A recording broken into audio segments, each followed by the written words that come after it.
சாதிவாரி கணக்கெடுப்பும் பஞ்சவரல மீட்பும் குறித்து திருப்பூர்ல நாம் தமிழர் கட்சி கூட்டம் போட்டது. இந்த வாரம் ராமநாதபுரம் மாவட்டம் ராமேஸ்வரம் தங்கச்சி படத்துல மீனவருடைய உரிமை காக்க நாம் தமிழர் மீனவர் பாசனின் சார்பாக தொடர்ச்சியா சிங்கள கடற்படையால் தாக்கப்படுகிற மீனவருடைய வாழ்வாதாரத்தை காப்பாற்ற மிகப்பெரிய ஆர்ப்பாட்டம். இந்த ஆர்ப்பாட்டம் நடத்தியதையோ அதன் சீமானவர்கள் மீனவருடைய உரிமைக்காக பேசியதையோ இந்த திராவிட கூட்டத்துக்கு பலத்த கிடையாது. ஆனா கிட்டத்தட்ட 14 அமைப்புகளை சீமான் கூப்பிட்டுருக்காரு.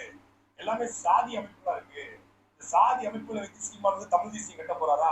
இதுதான் தமிழ் தேசியமா அப்படின்னு இப்போ நீங்க கேட்ட ஒரு வீடியோ, இவங்களுக்கு தமிழ்ல இருக்கிற ஜாதி தான் இவங்களுக்கு கூட பிரச்சனை. தமிழன் ஒருத்தன் ஒரு அமைப்பு தொடங்கி அதை ஒரு ஜாதியா கொண்டு வரான், கொஞ்சம் மேல வளர்ந்து வரான்னா அவன் ஜாதிய தலைவராயிடுவான். ஆனா ஒரு தெலுங்கு முன்னேற்றமோ இல்லை ஒரு நாயுடு முன்னேற்ற கழகம் அப்படின்னு சொன்னா அவனுக்கு பிரச்சனை கிடையாது. ஒரு தமிழன் வந்து ஒரு அரசியல் படுத்து மேல வந்துட்டான் அப்படின்னு சொன்னா அவனை ஒரு ஜாதிய கட்டமைப்புக்குள்ள கொண்டு போய் அவனை வந்து ஒடுக்கிடணும். ஆனா பிற மொழியாளர்கள் எந்த ஜாதியோட வந்தாலும் எந்த அமைப்போட வந்தாலும் அவங்களுக்கு அது பிரச்சனையே கிடையாது. ஆனா தமிழை வந்துட்டான்னா அவனுக்கு பிரச்சனை. இப்போ ஒரு ஐயா ராம்தாஸ் வந்துட்டா அவர் வன்னியர், ஐயா சரத்குமார் வந்துட்டா அவர் நாடார், இவர் நம்ம தொல் திருமாவளவன் வந்துட்டா அவரு பறையர். இந்த மாதிரி யார் யார் எந்தெந்த அமைப்பு வழியா மேலே ஏறி வந்து ஒரு அரசியல் படுத்தி அந்த தான் பிறந்த சமூகத்துக்கும் ஒரு அடையாளத்தை கொடுத்துடலாம், நம்ம மக்களுக்கும் ஒரு நல்லது பண்ணிடலாம் அப்படின்னு சொன்னா இங்க பண்ண முடியாது. ஏன்னா அவங்கெல்லாம் ஜாதிய அமைப்பு. ஆனா பிற மொழியாளர்கள் ஜாதியா வந்தாலும் சரி, அவங்க எப்படி வந்தாலும் சரி, அவங்கள இந்த சமூகத்துல தூக்கி கொண்டாடுறதுக்குன்னு ஒரு அமைப்பு இருக்கு. பார்த்தீங்கன்னா பெரியார் தான் எல்லாம் செஞ்சார்.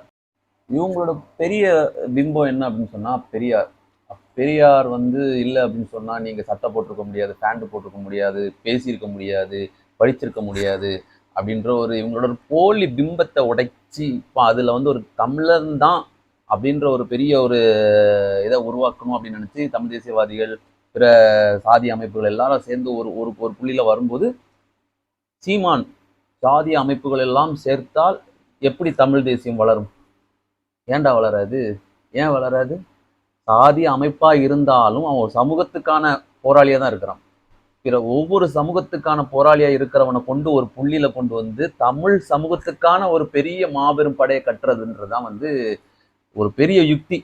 இதுக்கு முன்னாடி ஐயா சீப்பா ஆயத்தனார் ஆகட்டும் இவங்களுக்கெல்லாம் தெரியாத ஒரு யுக்தியா ஆனால் சீமானுக்கு தெரிஞ்சு அவங்கெல்லாம் வந்து தமிழ் தேசியத்துக்குன்னு ஒரு அமைப்பு உருவாக்கி நாம் தமிழர் கட்சியை உருவாக்கி அவங்களால சரியான ஒரு பாதையில பயணிச்சும் அவங்களால கடைசியில பிடிக்க முடியல. அண்ணன் தொடங்குனதுல இருந்து இன்னைக்கு வரைக்கும் தனி ஒரு ஆளா நின்று இன்னைக்கு அதை ஒரு பெரிய அமைப்பை கட்டுப்படுத்தி சிறு சிறு அமைப்பெல்லாம் சேர்த்து இப்போதான் முன்னாடி சீமானை வந்து பார்த்தீங்க அப்படின்னு சொன்னா அண்ணன் வந்து ஒரு தொலைக்காட்சியில வந்து அவரோட முகத்தை காட்டுறதுக்குன்னே அவங்களுக்கு வந்து காட்டுறதுனா கூட அவங்களுக்கு வந்து ஒரு வெறுப்புணர்ச்சி இருக்கும்.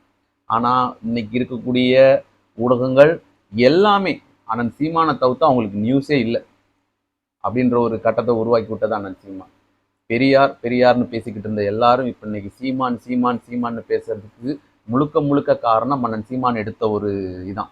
பெரியார் இங்க எதுவுமே பண்ணல, பெரியார் இங்க எதுவுமே பெரியல, பெரியார் மண்ணுங்கிற பெரியாரே ஒரு மண்ணு தான் சொல்லி மொத்தத்தையும் தூக்கி போட்டு உடைச்சிட்டார்.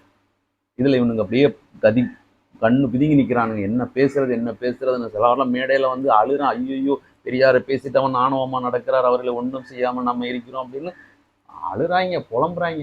இவனுங்க புலம்புல நம்ம கேட்கறதுக்கு நமக்கு ஒரு சந்தோஷம். இன்னும் சேருவோம், எல்லாரும் சேருவோம், எல்லா அமைப்பும் சேருவோம், நாம் தமிழராய் ஒன்றிணைவோம், தமிழருக்காய் பாடுபடுவோம், நாம் தமிழர்.